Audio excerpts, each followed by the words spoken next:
వేరే కంట్రీలో సెటిల్ అవుదాం అనుకున్న వాళ్ళు కరీంనగర్ లో కిరాణా షాప్ పెట్టుకున్నారా? కిరాణా షాప్ పెట్టుకున్నారు. కిరాణా షాప్ పెట్టుకున్నప్పుడు ఇక మాతో కొంచెం నేను ప్రతిరోజు ఎడ్యుకేషన్ గురించి ఇలా చెప్తున్నాను కాబట్టి కొద్దిగా మమ్మల్ని కట్ చేశారు వాళ్ళు. కట్ చేసిన మీనింగ్ రీజన్స్ కాదు, జస్ట్ వర్డ్స్ అంటే రిలేషన్ కట్ చేశారు, నార్మల్ గా కట్ చేశారు. అంటే మీరు చదివించవచ్చు కదా అని మాట మీరు అన్నారు, పై చదువులు పంపించొచ్చు. కిరాణా షాపులు ఇవన్నీ ఎవరు చేస్తారు ఈ రోజులు? అదే అంత చదువుకున్న వాళ్ళు కొని ఇద్దరు జాబ్ చేస్తున్నా, అసలు మీరు ఇక్కడ ఎందుకు ఉంటున్నారని నేను ఆర్గ్యుమెంట్ చేస్తున్నాను. ఈ ఫంక్షన్స్ అట్లా కలిసి మీరు మంచి గురించి చెప్పినా కానీ వాళ్ళకి చెడుగా అనిపించింది. ఇక్కడ ఉండి చదువుకున్నాడు, ఫారెన్ కి వెళ్ళేసి వచ్చాడు. అమ్మాయికి కూడా చాలా సార్లు చెప్పాను, ఇది రైట్ కాదు, నువ్వు బీటెక్ స్టూడెంట్వి, నువ్వెందుకు అసలు నీ రిజ్యూమ్ పంపించు, నేను మాట్లాడతాను, నేను జాబ్. అమ్మాయికి మోటివేట్ చేసి అబ్బాయికి చేశాను. చేసినప్పుడు వాళ్ళు చెప్పేది వినేవాళ్ళు, ఆన్సర్ చేసేవాళ్ళు కాదు. కొన్ని రోజుల తర్వాత మా హస్బెండ్ ఏంటంటే వాళ్ళ నాలెడ్జ్ ఎంత ఉందో అంతే తీసుకుంటారు, నువ్వెందుకు చెప్పాలా, మంచి ప్రతిరోజు ఎమ్మట పడతాం ఎందుకు, ఇది ఒక జాబ్ అని. కానీ కొంచెం ఈయన అరిశారు నన్ను. నేను అప్పటి నుంచి వాళ్ళకి లేని దూరదు మనకెందుకు అనేది మీ ఆయన ఉద్దేశం ఒక రకంగా. పైగా మీరు చెప్తున్న వాళ్ళ ఆడపడుచు ఫ్యామిలీ వాళ్ళు అసలు మామూలుగానే వినరు వద్దని చెప్తే కొంచెం మీ ఆయన కొంచెం జాగ్రత్త చెప్పారు మీకు. చెప్పి వద్దు ఇంకెప్పుడు కూడా వాళ్ళు కనిపించారనుకో, ఈ తెలంగాణ సాంప్రదాయం ప్రకారం బాగా రెస్పెక్ట్ ఉంటుంది ఆడపిల్లలకి, అదే మెయింటైన్ చేయను, అంతకు మించిన ఏం మెయింటైన్ చేయదు. వాళ్ళకి వెళ్ళినప్పుడల్లా మీరు చదవండి, మీరు చదవండి, లేకుంటే ఇక్కడ స్కూల్ చదివే వాళ్ళని తీసుకొచ్చి గురుకుల్లో జాయిన్ చేయడం ఈ వేరే వాళ్ళకి చేయి, కానీ మా ఫ్యామిలీలో చేయదు. అదే నేను అనేది అదే. నేను అలా చేసేదాన్ని, అందరికి నవోదయ రాయించడం, గురుకులు. మీరు చెప్పేది బయట వాళ్ళు వింటారు కానీ ఇప్పుడు మీరు చెప్తున్న రిలేషన్ లో కష్టం లేండి. ఓకే ఈయన అదే నాకు చెప్పొద్దండి, అలా చెప్పొద్దండి. వాళ్ళు కిరాణా షాప్ పెట్టుకొని బాగానే ఉన్నారు, బాగున్నారే ఎలా ఉన్నారు మాకు తెలియదు మేడం. కిరాణా షాప్ అయితే పెట్టుకున్నారు, ఉంటున్నారు కరీంనగర్లో. ఈ లోపల ఏమైందంటే మాకు ఒక ఫ్రెండ్ ద్వారా ఈ మాల్గూడెంస్లో జాబ్స్ పడ్డాయి, రైల్వేలో అప్లై చేసుకోమని చెప్పారు. మా బాబుకి అప్లై చేశాం. నాకు ఇక్కడ వాడి మీద చదువుకున్నోడు కిరాణా షాప్ అనే బాధ ఎక్కువ ఉండేది నాకు. అతను బాధపడుతున్నాడమ్మా. ఒకటి నేను మిమ్మల్ని అడగలను, అతను పడట్లా, వాళ్ళ అమ్మ నాన్న పడట్లా, మీ ఆయన పడట్లా, మీకు ఎందుకు అమ్మా? కాదు కానీ నేను ఒక్కదాన్నే. ఎవరి గురించి బాధపడ్డారు అంటే మీరు మీ కళ్ళెదురుగుంటా చదివించారు కాబట్టి ఆ అబ్బాయికి ఇది కరెక్ట్ జాబ్ కాదని మీరు ఫీల్ అవుతున్నారు, కానీ మీరు తప్ప ప్రపంచంలో ఎవరు ఫీల్ అవ్వట్లేదు అన్నది ఇక్కడ ట్విస్ట్ కదా. సరే చెప్పండి. నేను ఒక్కదాన్నే. సో బాబుకి అప్లై చేశారు, ఆ అబ్బాయిని కూడా అప్లై చేశారు. చెప్పినాక కూడా మేడం చెప్పినాక కూడా దొంగసాటుగానే వాళ్ళకి ఫోన్ చేసి మీరు కిరాణా షాప్ వద్దు, అప్లై చెయ్యి, నీకు నేను సపోర్ట్ చేస్తా, ఏదున్నా నేను చూసుకుంటా, ఇవన్నీ సలహాలు ఇచ్చేది. మీ సన్ లాగే ఆల్మోస్ట్ అబ్బాయి. అదే ప్రేమ ఉండేది కూడా. ఏ సంవత్సరంలో అమ్మాయి అప్లై చేసింది? ఇది 2021లో మేడం చేసాము. అది అప్రూవల్ వచ్చింది, బట్ అది గూడెమ్స్ లో టెంపరరీ అది పర్మనెంట్ తీసుకోరు. అది ఆ ప్రాసెస్ జరుగుతుంది, దాని ట్రైనింగ్స్ అనేది ఇచ్చారు. ఆ ట్రైనింగ్ పీరియడ్ లో అంతకంటే ముందు ఇది ఒక స్టోరీ. ఈ అబ్బాయి కిరాణా షాప్ పెట్టేటప్పుడు విలేజ్ నుంచి కొద్ది రోజులు సిటీకి వచ్చాడంట. ఏది ఆ విలేజ్ లోనే ఆ ఇంటి పక్కన అమ్మాయి, నేను కూడా అక్కడే కాలేజ్ అన్న రిలేషన్ ఇక్కడ అన్న నన్ను కూడా నీ బండి మీద తీసుకొని వెళ్ళరా అని అడిగేది. అమ్మాయి వాళ్ళ మదర్ కూడా పిలిచి బండి ఎక్కించి పంపించి. అమ్మాయి ఏజ్ ఎంత? అమ్మాయి ఏజ్ 21-22 ఇయర్స్ ఉంటాయి అమ్మాయికి. సరే వీళ్ళిద్దరు అలా వెళ్ళి, మాకు అసలు ఆ స్టోరీ ఎప్పటికీ తెలియదు. ఇదంతా జాబ్ వచ్చిన తర్వాతేనమ్మా? సారీ మిమ్మల్ని ఇంటరప్ట్ చేయ. జాబ్ వచ్చిన తర్వాతేనా? జాబ్ రాకముందే ఈ కిరాణా షాప్ లో ఉన్నప్పుడు ఇది ఉండేది. ఆ అమ్మాయి వెళ్ళేటప్పుడు చెప్పేదంట అబ్బాయికి ఏమని అంటే, అన్న నువ్వు చాలా, వాడు నిజంగా అందంగా ఉంటాడు. దీని దుంపదగా అన్న అంటే ఏంటి, అందంగా ఉంటావు ఏంటి? చిన్నగా అమ్మాయి కొద్దిగా నార్మల్ గా ఉంటది, మంచి గ్లామర్ కాదు, మంచి బుద్ధిమంతురా. అమ్మాయి ఊర్లో ఎవరికి నచ్చదన్నా నువ్వు ఎలా చేసుకున్నావో, మా అమ్మ రోజు అనేది అని కొంచెం బ్యాడ్ వర్డ్స్ అన్ని వాడేదంట వీడి దగ్గర. అన్నా నువ్వైతే బాగున్నావు, వదిన బాగాలేదు, అమ్మాయిని ఎందుకు చేసుకున్నావు, ఇంకెవరైనా మంచి వాళ్ళు వచ్చేవాళ్ళని, కానీ ఎప్పటికప్పుడు ఫిట్టింగ్ పెడుతూ ఉండేది. అట్లా ఒక 3-4 టైమ్స్ జర్నీ చేశారు. 4th టైం వచ్చేసరికి నాకు ఈ స్టోరీ వాడు చెప్పింది. మా అల్లుడు నాకు ఎలా నాకున్న ఫ్రీడమ్ తో రోజు ఏడుస్తూ ఇలాంటి సిచ్యువేషన్ ఎందుకు తెచ్చావు అన్నప్పుడు స్టోరీ ఎలా మొదలైందంటే అతను చెప్పిన స్టోరీ ఇది. నాకు సిచ్యువేషన్ చెప్పండి. రోజు ఈవినింగ్ ఫోన్ చేసి, నాకు కడుపులో నొప్పిగా ఉందన్న, కొంచెం మీ ఇంటికి వస్తాను, నేను మీ ఇంటికి వచ్చి టీ పెట్టుకొని తాగి కాసేపు రెస్ట్ తీసుకుందాం అనుకుంటుంటే రారా బుజ్జి అని చెప్పాడు. ఇంకా వచ్చిన తర్వాత ఈయన ఆ ఇంట్లో ఎవరెవరు ఉంటారు? ఆ అబ్బాయి అలా ఆవిడేనా? వాళ్ళ భార్య ఉంటారు. అమ్మాయి ఏ జాబు చేయదు, ఇంట్లోనే ఉంటది. లేదు, ఆ టైంలో వాళ్ళ అమ్మగారి ఇంటికి వెళ్ళింది. ఎన్ని రోజులు?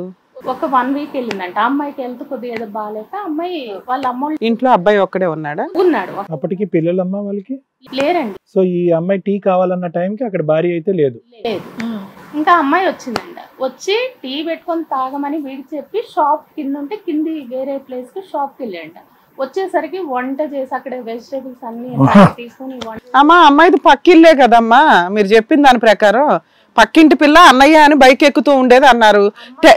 చాయ్ ఇల్లింట్లో తాగాల్సిన అవసరం ఏముంది ఆ అమ్మాయికి? విలేజ్ లో పక్క ఇళ్ళేమో విలేజ్ లో, వీళ్ళిద్దరు కరీంనగర్ షాప్ దగ్గర ఉన్న చోట జరిగింది దుకాణం. ఇది సెంటర్ దగ్గర జరిగింది.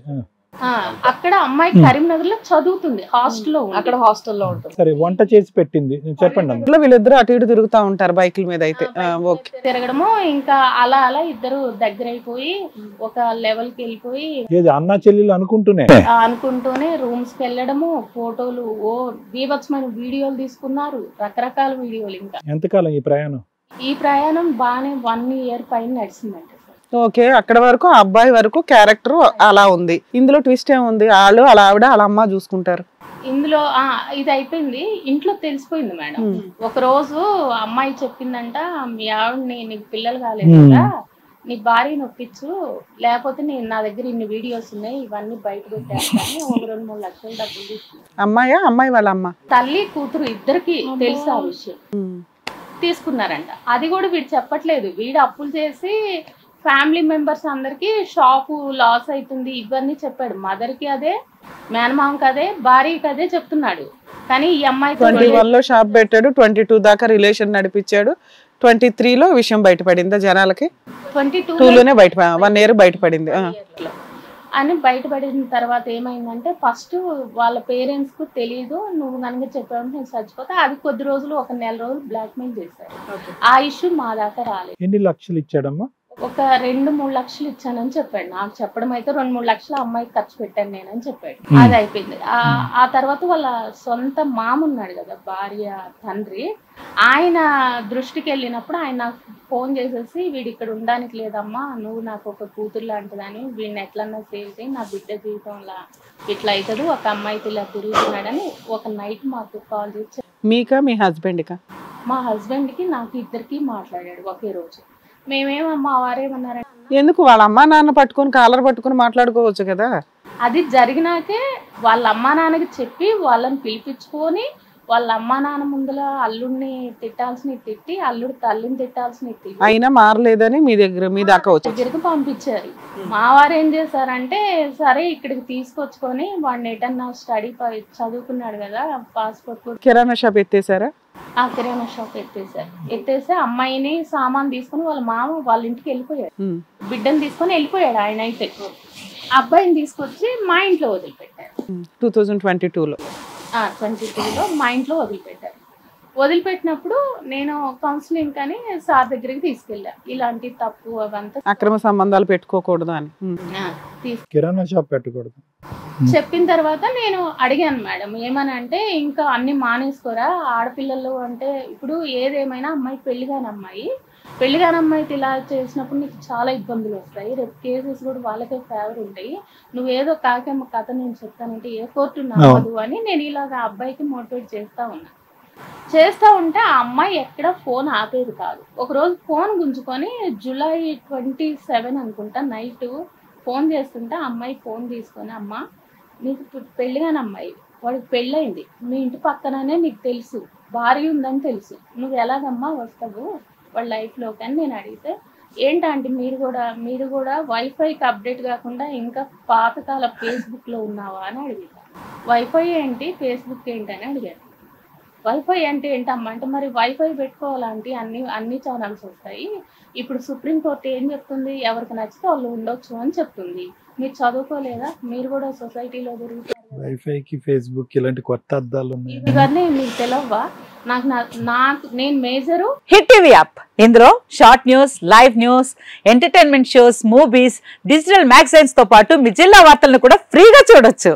ఇంకెందుకు ఆలస్యం, వెంటనే హిట్ టీవీ యాప్ ని డౌన్లోడ్ చేసుకుని ఫ్రీగా ఎంటర్టైన్మెంట్ పొందండి. Hit TV app. Hit TV app. Please download hit TV app. Hit TV app ని ఫ్రీగా డౌన్లోడ్ చేసుకుని ఎంజాయ్ చేయండి. మీకు నచ్చిన ఎంటర్టైన్మెంట్ కోసం హిట్ టీవీ యాప్ ని ఫ్రీగా డౌన్లోడ్ చేసుకుని ఎంజాయ్ చేయండి. హిట్ టీవీ యాప్ ని డౌన్లోడ్ చేసుకుని ఆస్వాదించండి, ఆశీర్వదించండి. ఇంతమంది సెలబ్రిటీలు హిట్ టీవీ యాప్ ని డౌన్లోడ్ చేసుకోండి అని చెప్తున్నారంటే ఎంత మంచి యాప్ ఆలోచించండి.